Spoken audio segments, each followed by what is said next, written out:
دوستوں، یہ شخص اپنے دور کا بہت بڑا عالم اور عابد و زاہد تھا، اور اس کو اسم اعظم کا بھی علم تھا۔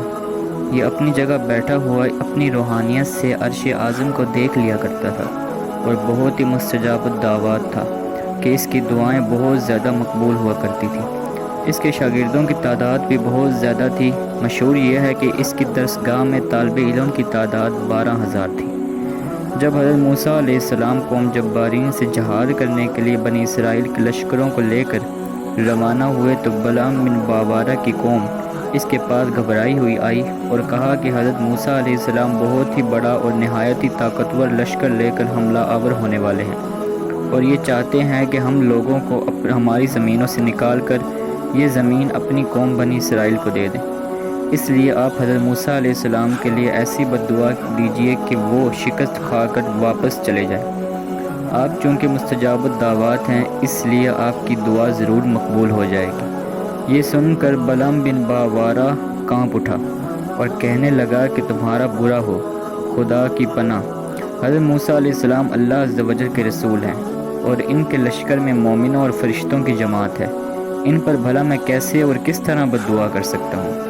لیکن اس کی قوم نے رو رو کر اور گڑ گڑا کر اس طرح اصرار کیا کہ اس نے یہ کہہ دیا کہ استخارہ کر لینے کے بعد اگر مجھے اجازت مل گئی تو بددعا کر دوں گا۔ مگر استخارہ کے بعد جب اس کو بددعا کی اجازت نہیں ملی تو اس نے صاف صاف جواب دے دیا کہ اگر میں بددعا کروں گا تو میری دنیا اور آخرت دونوں برباد ہو جائیں گی۔ اس کے بعد اس کی قوم نے بہت سے تحائف اس کی خدمت میں پیش کر کے بے پناہ اصرار کیا، یہاں تک کہ یہ شخص حرص اور لالچ کا بھوت سوار ہو گیا اور وہ مال کے جال میں پھنس گیا اور اپنی گدی پر سوار ہو کر بددعا کے لیے چڑھ پڑا۔ راستہ میں بار بار اس کی گدی ٹھہر جاتی اور منہ موڑ کر بھاگ جانا چاہتی تھی، مگر یہ اس کو مار مار کر آگے بڑھاتا رہا، یہاں تک کہ گدی کو اللہ تعالیٰ نے گویائی کی طاقت عطا فرمائی اور اس نے کہا کہ افسوس اے بلعام، تو کہاں اور کدھر جا رہا ہے؟ یہ دیکھ میرے آگے فرشتے ہیں جو میرا راستہ روکتے اور میرا منہ موڑ کر مجھے پیچھے دھکیل رہے ہیں۔ اے بلعام، تیرا برا ہو، کیا تو اللہ کے نبی اور مومنین کی جماعت پر بددعا کرے گا؟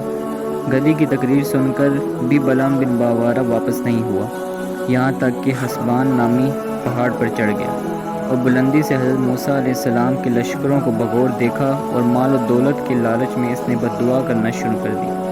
لیکن خدا عز و جل کی شان کہ وہ حضرت موسیٰ علیہ السلام کے لیے بددعا کرتا تھا، مگر اس کی زبان اس کی قوم کے لیے بددعا جاری ہو جاتی تھی۔ یہ دیکھ کر کئی مرتبہ اس کی قوم نے ٹوکا کہ اے بلعام، تم تو الٹی بددعا کر رہے ہو۔ تو اس نے کہا کہ اے میری قوم، میں کیا کروں؟ میں بولتا کچھ اور ہوں اور میری زبان سے کچھ اور ہی نکلتا ہے۔ پھر اچانک اس پر یہ غضب الہی نازل ہو گیا کہ ناگہان اس کی زبان لٹک کر اس کے سینے پر آ گئی۔ اس بلعام بن باورہ نے اپنی قوم سے رو کر کہا کہ افسوس، میری دنیا اور آخرت دونوں برباد و غارت ہو گئی۔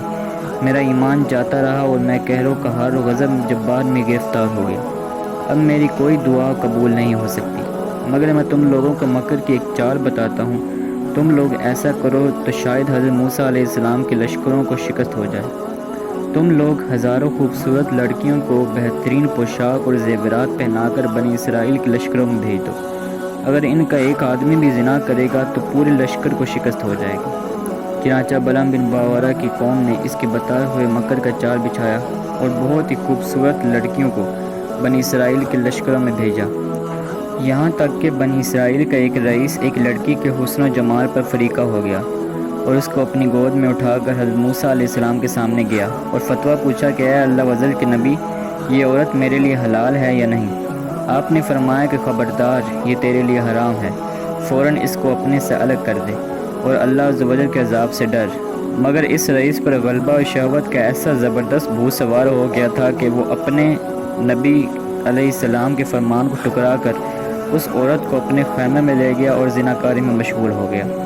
اس گناہ کی نحوست کا یہ اثر ہوا کہ بنی اسرائیل کے لشکر میں اچانک طاعون کی وبا پھیل گئی اور گھنٹے بھر میں 70,000 آدمی مر گئے اور سارا لشکر تتر بتر ہو کر کام و نامراد واپس چلا آیا، جس کا حضرت موسیٰ علیہ السلام کے قلب مبارک کا بہت ہی گہرا صدمہ گزرا۔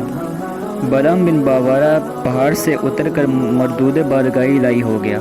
آخری دم تک اس کی زبان اس کے سینے پر لٹکتی رہی اور وہ بے ایمان ہو کر مر گیا۔ بلعم بن باورہ کیوں ذلیل ہوا؟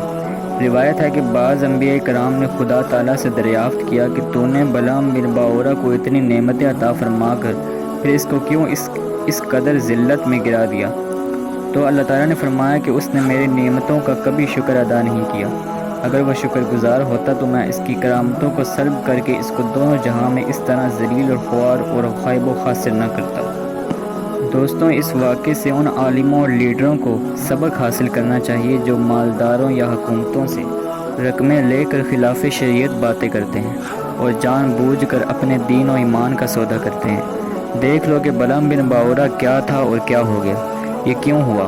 اس لیے اور صرف اس لیے کہ وہ مال و دولت کے لالچ میں گرفتار ہو گیا اور دانستہ اللہ عز و جل کے نبی پر بد دعا کرنے کے لیے تیار ہو گیا، تو اس کا اس پر یہ وبال پڑا کہ دنیا و آخرت میں ملعون ہو کر اس طرح مردہ ہو گیا کہ عمر بھر کتے کی طرح لٹکتی ہوئی زبان لیے پھرا اور آخرت میں جہنم کی بھڑکتی اور شعلہ بار آگ کا ایندھن بن گیا۔ لہٰذا ہر مسلمان خصوصاً علماء مشائخ کو مال و دولت کے حرص اور لالچ کے جال سے ہمیشہ پرہیز کرنا چاہیے اور ہرگز کبھی بھی مال کے تمتع میں دین کے اندر مداہمت نہیں کرنی چاہیے، ورنہ خوب سمجھ لو کہ قہر الہی کی تلوار لٹک رہی ہے۔